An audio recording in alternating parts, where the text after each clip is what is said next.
민수기 31장 오늘 말씀, 이스라엘이 미디안을 공격하다. 자, 1절에 보면 여호와께서 모세에게 말씀하셨습니다. 항상 그렇습니다. 하나님은 모세라는 지도자를 통해서 말씀하시죠. 그리고 그 말씀을 이 모세가 백성들에게 전하는 것을 볼 수 있습니다. 그렇기 때문에 믿음의 지도자, 말씀을 듣는 지도자, 또 하나님의 말씀에 영감 있는 지도자가 분명히 필요하다라는 생각을 해봅니다. 하나님께서 이렇게 말씀하십니다. 미디안 사람에게 이스라엘 백성의 온수를 갚아라. 이 일을 마치고 나면 너는 죽을 것이다. 참 이렇게 서글픈 장면이기도 하면서도 한편으로는 마지막 사명을 완수하는 이 모세의 모습을 볼 수가 있습니다. 40년 동안 이스라엘 백성들을 광야에서 이끌고 또 불기둥, 구름기둥 따라서 장막을 치고 여러 가지 사건, 사고들이 있었는데 이제 마지막까지 모세가 충성을 다하는 것을 볼 수 있습니다. 우리 역시 주님 주신 사명이 다할 때까지 촛불이 마지막 꺼지는 그 순간까지 빛을 발하고 역할과 사명을 잘 감당해야 하겠습니다. 자, 미디안 사람에게 이스라엘 백성의 온수를 갚아라. 왜 그랬을까요? 우리가 22장, 23장, 24장, 25장에서 넉 장에 걸쳐서 발람과 이 발락 이 내용이 나오죠. 그 내용과 연관되어 있습니다. 그러면서 모세가 백성에게 말을 하는데 전쟁에 나갈 사람을 준비시키시오. 그리고 여호와께서 미디안 사람에게 온수를 갚게 할 것이요. 그렇게 해서 1000명씩 각 지파별로 12,000명을 이렇게 정예부대로 모으는 것을 볼 수 있습니다. 우리가 26장 인구조사했을 때 20세 이상 군대에 나갈 숫자가 60만 1730명이었는데 전체가 나가지 않고 아주 극소수 일부만 나가는 것을 볼 수가 있습니다. 1000부장, 100부장 이렇게 뽑아가지고 이렇게 아주 용맹한 사람을 선택한 것 같습니다. 그래서 이 12,000명을 보내면서 누구를 보내느냐? 6절에 보면 비느하스가 함께 가죠. 그러면 비느하스는 어떤 일을 하는가? 성소의 기구들과 나팔을 가지고 가는 것을 볼 수 있습니다. 싸움은 군인들이 하는데 비느하스, 레인이죠. 근데 왜 이렇게 성소의 기구들과 나팔을 가지고 갔는가? 전쟁은 하나님께 속한 것이죠. 그렇기 때문에 하나님께서 진두지휘하시는 것입니다. 그래서 군인들도 필요하지만 이렇게 하나님의 말씀을 따라서 순종할 사람, 특별히 고수비 사건 잘 알고 계시지 않습니까? 그때 하나님의 진노를 대변해서 이렇게 일했던 의로운 사람, 거룩한 사람 있죠? 바로 비느하스입니다. 아마 이 일에 적임 인물 같습니다. 하나님께서는 창을 들어서 거룩한 분노를 일으켰던 이 비느하스를 이렇게 앞장 세우고 12,000명이라는 이 군인들을 이렇게 따로 뽑아서 미디안의 온수를 갚는 그런 모습을 우리는 준비시킨 하나님을 볼 수 있습니다. 7절부터 쭉 보니까 미디안 사람과 싸웠는데 미디안의 남자를 다 죽였다. 여기는 아마 미디안 이 싸움에 나온 남자 숫자를 이야기하는 것 같습니다. 나중에 보면 이 여호수아나 사사기에 보면 미디안의 이 남자들도 나오거든요. 그러니까 이제 아마 부족 연합체였던 것 같습니다. 그래서 남자들은 다 죽이고 죽인 왕들의 5 이름이 있습니다. 자, 그러니까 이건 역사적인 사건을 얘기하는 거죠. 그냥 어떤 허구적인 것이 아니라 분명한 역사를 기록했다라는 겁니다. 그러면서 특이한 것이 있는데 그들은 부올의 아들 발람도 칼로 죽였다라고 하고 있습니다. 어떻게 보면 장본인이죠. 연병을 일으켜서 24,000명이라는 어마어마한 숫자가 죽는 그러한 이 원인을 제공했던 발람이 여기서 칼로 죽임을 받게 되었다. 자, 그런데 발람은 저 메소포타미아에 살고 있는 그런 거짓 예언자인데 이 미디안에 아직까지 남아 있는 걸 보면 참 이렇게 이상하기도 하고 또 미스테리하기도 합니다. 그런데 계속해서 이 사주를 받고 거짓 예언을 하는 그런 모습인 것 같습니다. 그래서 거짓 예언자를 반드시 하나님은 처단하는 것을 볼 수 있다라는 걸 볼 수 있습니다. 그래서 이제 이 남자들을 다 죽이고 미디안의 여자와 어린 아이들을 포로로 붙잡고 또 미디안의 가축과 짐승 이 물건들을 다 빼앗아 이렇게 오고 미디안의 마을과 진을 다 불살랐죠. 깨끗이 이렇게 청소했다라는 겁니다. 그런데 이런 승전가를 부르고 오는 이 군인들에게 문제점이 있었죠. 모세가 이렇게 그들을 보고 화를 내는 장면이 14절 있습니다. 자, 모세는 전쟁에서 돌아온 장교들 곧 천부장과 백부장들에게 화를 냈는데 왜 그렇습니까? 왜 여자를 살려두었소? 이 여자들은 발람의 꾀를 쫓아 이스라엘 백성에게 하여금 부월에서 여호와께 반역했던 사람들이다. 이런 연병이 일어나게 했던 그러한 원인을 제공했다. 자, 우리가 22장, 23장, 24장, 25장 봤을 때는 발람이 결코 이렇게 거짓 선지자처럼 보이지 않았지 않습니까? 이스라엘 백성들을 3번이나 축복하고 하나님 말씀한 것만 말했던 그런 그런데 이제 그 수수께끼가 오늘 이렇게 풀리는 것을 볼 수가 있죠. 그렇게 해서 발람의 꾀를 쫓아 하나님께 우상 숭배하고 또 이렇게 하나님을 반영했던 그래서 이 피해를 입혔던 그러한 것을 볼 수가 있습니다. 자, 그런데 이 여자들 때문에 문제가 있었는데 왜 여자를 살려두었느냐 이렇게 이야기를 하고 있습니다.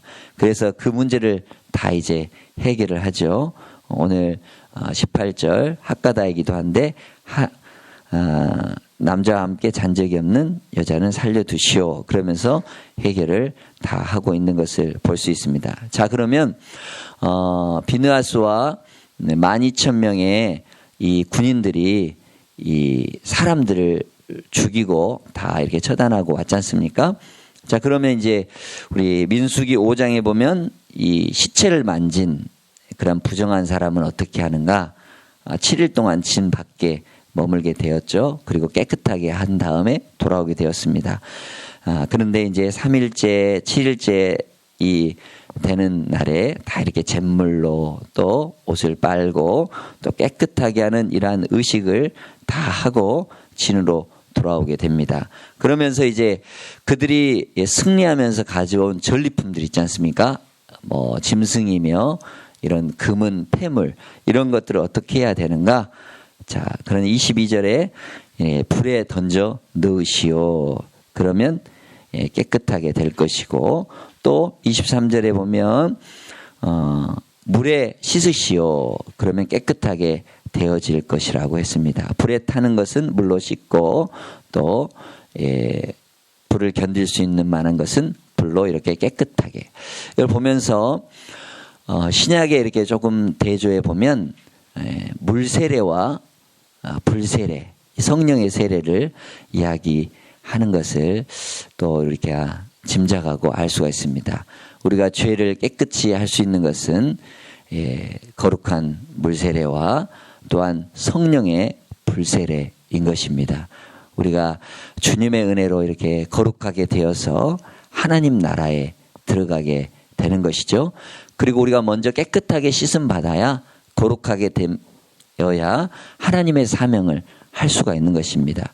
우리가 음식을 하나 담더라도 어떻습니까? 그릇을 먼저 깨끗하게 한 다음에 씻은 다음에 거기에 필요한 음식을 넣고 또 먹게 되는 거 아니겠습니까? 우리 역시 주님의 일을 하기 위해서는 먼저 우리의 속사람과 모든 것을 깨끗이 하고 영의 사람이 되어서 강건하게 된 다음에 주님의 일을 더 힘있게 할 수가 있는 것이요. 또한 주님은 거룩하시기 때문에 내가 거룩한 것처럼 너희들도 거룩하여라. 그렇게 말씀하는 것을 우리는 귀 기울여야 하겠죠. 자, 이런 모든 것을 이렇게 처리를 한 다음에 이제 분배하는 부분을 볼 수가 있습니다. 멸할 것은 멸하고 또 하나님께 드려야 될 것은 이렇게 드리는 것을 볼 수가 있습니다. 자, 그런데 이 나눔에 있어서 특별한 그러한 부분을 볼 수 있죠. 자, 탈취분을 나눌 때 절반으로 나누어서 절반은 전쟁에 나갔던 사람들에게, 나머지 절반은 회중들에게 나누어 준 것을 볼 수 있습니다. 예, 양과 염소, 그리고 이러한 모든 그 나귀, 소, 이런 것들의 규례를 정확히 정하는 것을 볼 수 있습니다. 그래서 절반은 싸움에 나갔던 군인들에게, 절반은 백성들에게, 그러면서 하나님께 따로 떼어서 드릴 게 있죠. 500분의 1 하나님께 따로 떼어서 드리는 거. 그리고 백성들의 몫에서 50분의 1은 이 레위 사람들에게 주는 이 법이 이렇게 되어져 있는 것을 볼 수 있습니다. 이런 걸 보면서 공동체라는 것이 얼마나 소중한 것을 볼 수가 있는 것이죠. 예, 그러니까 전쟁에 나가서 취했으니까 그들의 것이 아니라 서로 나누는 그러한 공동체, 이러한 모습이 너무나 귀한 것 아니겠습니까?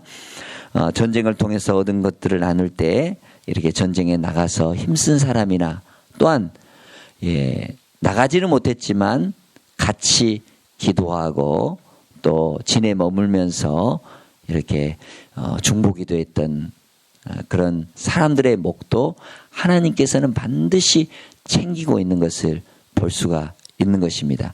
10손가락, 어렸을 때 부모님이 자녀들하고 이렇게, 저희 4남매인데 이렇게 뭘 먹을 걸 주시면 이렇게 딱 이렇게 어릴 때는 막 조금씩 더 먹겠다고 싸움을 하지 않습니까? 그런데 이제 어머님이 하시는 말씀 가운데 이렇게 10손가락 이렇게 깨물어서 안 아픈 손가락 있겠느냐 하면서 다 이렇게 공평하게 나눠줬다, 이렇게 말씀을 하시는 것을 볼 수 있는데, 우리 하나님도 이렇게 공평하시고 또 분배에 있어서 정의가 분명하게 되어지는 것을 볼 수 있습니다. 이 땅의 문제가 뭡니까? 한쪽은 배가 불러서 이렇게, 또 한쪽은 너무 배가 고파서 우리가 서로 나누고 이렇게 하는 것이 귀한 것이죠. 오병이어 귀족도 그렇지 않습니까? 작은 것을 나눌 때 우리 예수님의 축복과 기도를 통해서 나머지 사람들이 다 이렇게 공평하게 먹고 더 남는 은혜 있는 것입니다. 하나님께 우리가 드리기만 하면, 작은 것 드리기만 하면 하나님이 축복 주셔서 많은 사람들이 함께 나눌 수 있는 그러한 축복, 은혜, 그것이 하늘나라, 하나님 나라 공동체, 또한 교회 공동체, 우리 섬기는 제자 공동체 아닐까 생각을 합니다. 기도도 나누고 또 말씀도 나누고 사랑도 나누고 온정도 나누고 우리가 가지고 있는 작은 것도 서로 나누다 보면 그 나눔을 통해서 하나님 나라가 하나하나 더 이루어지는 것을 볼 수가 있는 것이죠. 더 많이 갖겠다, 빼앗다. 그러면 누군가가 손해보고 누군가가 억울함을 당하고, 그래서 깨어지는 그러한 관계가 아니라 회복하고 하나 되고 서로 이렇게 양보하는 그러한 이 공동체가 아름답고 복된 공동체가 되는 줄로 믿습니다. 나중에 다윗도 이 전통을 따라서 동일하게, 그러죠. 본인이 전쟁터에 나가서 이렇게 얻은 전리품들을 유다 장로들과 그 인근의 사람들에게 나눠주고 인심을 얻고 나중에 이렇게 왕이 되어져 가는 그런 모습을 우리는 볼 수가 있는 것입니다. 그런데 이제 여호와께 드리는 것 있어서 전쟁에 나간 자들을 조금 더 우대하는 것을 우리가 볼 수가 있는 것입니다. 자, 이렇게 42절에 모세는 백성의 몫과 군인들의 몫을 절반씩 나누었다. 그리고 하나님께 드렸다. 그래서 명령한 대로 다 행했다. 이게 바로 아름다운 모습. 정말 서로 불만이 없는 귀한 모습이라 생각을 해봅니다. 자, 그러면서 48절 49절에 보면 이 장교들 천부장과 백부장들 모세에게 왔죠. 그리고 모세에게 이런 말을 합니다. 당신의 종인 우리가 다스리고 있는 군인들 중에 없어진 사람이 있었습니까? 없었습니까? 한 명도 없었다는 거예요. 예, 전쟁인데 뭐 큰 전쟁은 아니지만 그래도 이게 전쟁 아닙니까? 그러면 다친 사람도 있고 죽은 사람도 있었을 텐데 한 사람도 죽지 않았다. 이건 하나님의 완벽한 보호 아니겠습니까? 그러죠? 그런데 우리 코로나 바이러스 때문에 참 이렇게 어디 나가기도 또 사람 만나기도 또 뭐 모임 잡기도 되게 힘들고 어떤 교회는 보니까 뭐 한 500명 되는 교회 어제 한 50명만 오고 그다음 현관문 앞에서 이렇게 이름도 다 적고 아는 사이인데도 다 적고 이렇게 했다는 이야기를 들으면서 참 이 질병이 무섭긴 하지만 우리가 모이는데 이 안식일을 이렇게 거스르고 딱 이렇게 주일 안 나가기 핑계 대기 좋아하는 사람은 코로나 때문에 안 나갔다 이렇게 말하기도 좋은 이 시기 아니겠습니까? 그런데 우리가 더 이럴수록 회개하고 주님 앞에 나와서 겸손히 기도하고 주님의 보호를 구한다면 하나님이 지켜주시면 한 사람도 죽지 않는 그런 은혜가 있게 되는 것입니다. 그렇습니다. 우리가 아무리 나 자신을 지키고 내가 보호하고 하려고 해도 시편 21편처럼 해도 상하지 않도록 밤의 달도 상하지 않도록 머리카락 하나 상하지 않도록 보호하시고 지켜주시는 하나님이 우리가 함께 하시면 반드시 이기게 될 줄로 믿습니다. 또 우리가 손 씻기도 청결도 잘 유지해야 되겠죠. 그리고 또 여러 가지 권고하는 사항도 잘 지켜지고요.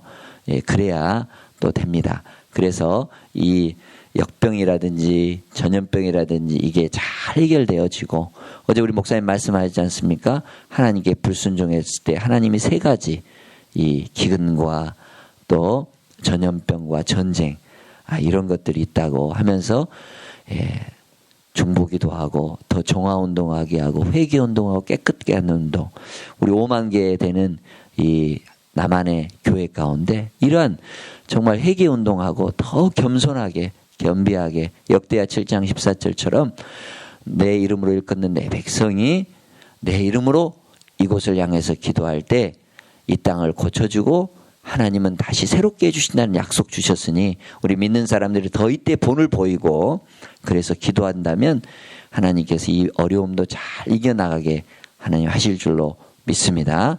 우리 믿는 사람들이 중요한 것이죠.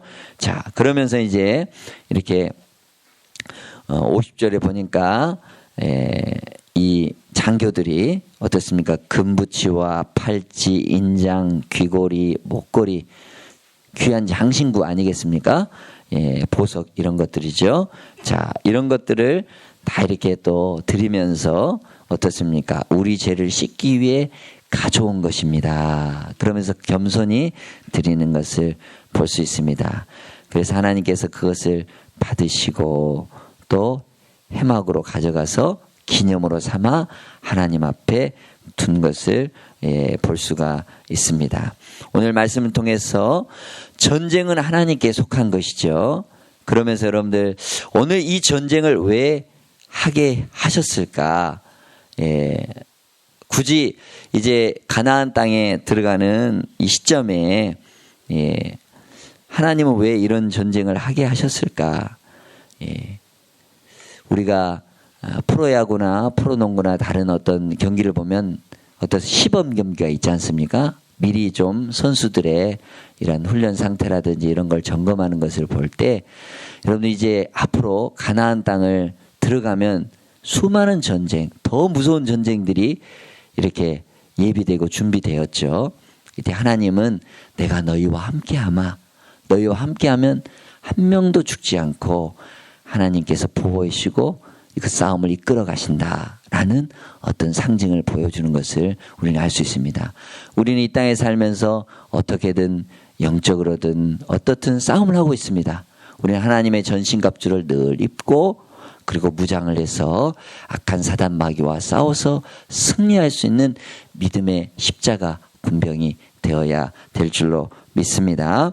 그래서 주님 나와 함께 하심으로 반드시 이기는 전쟁, 또 반드시 우리가 승리하는 그러한 믿음의 성도들이 되어야 하겠죠. 오늘 말씀을 통해서 하나님은 이제 마무리해야 될 것은 마무리하게 하시고 또 그리고 모든 문제를 잘 이렇게 해결하심으로써 이제 새로운 새 땅을 들어갈 그 미래를 준비해 나가시는 하나님을 볼 수 있습니다. 우리의 삶도 이렇게 준비하시고 이끄시고 도우시는 그 하나님을 오늘도 경험하시고 체험하시는 은혜가 여러분들 가운데 있기를 바랍니다. 기도하겠습니다.